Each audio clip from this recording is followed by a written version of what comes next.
Ата-бабаларыбыз ушундай керемет сөз айтып калтырган: атың барда жер тааны, атаң барда ел тааны дейт. Ата аскар тоо, эне анын боорунда агып турган туп-тунук таза булак дейт.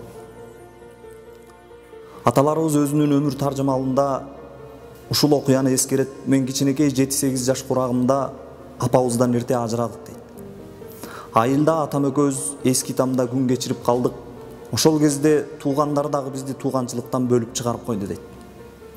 Эң жаман күн туугандардан бөлүнүп чыгып калган күн экен деп эскерет.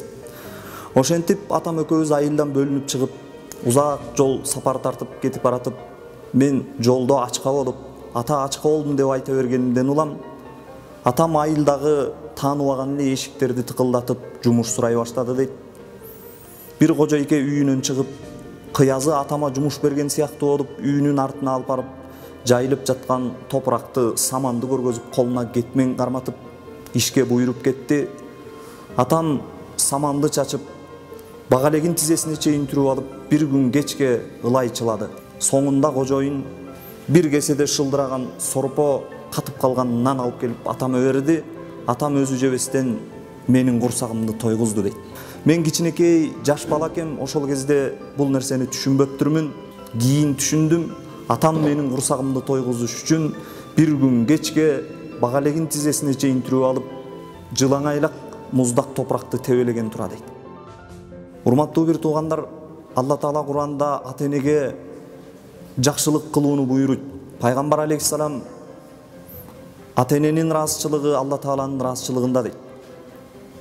Андыктан ата-энебизден, аталарыбыздын кадыр баркын билели тирүү кезинде.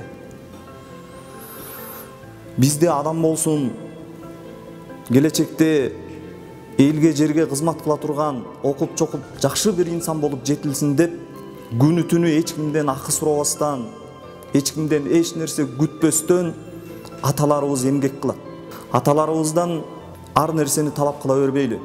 Тигин алып бер, же болбосо муну алып бер деп мүмкүнчүлүгү жетпеген нерселерге зордоп, мажбурлагандан алыс болууга чакырат элем. Ансыз да аталарыбыз ушул жашка чейин биздин адам болуп жетилишибиз үчүн көптөгөн эмгектерди жасап келип, бизден эч нерсе талап кылган эмес. Кудай Таалам ата-энелерибиздин көзү тирүү кезинде сыйлап, кадырлашты бардыгыбызга насип кылган болсун.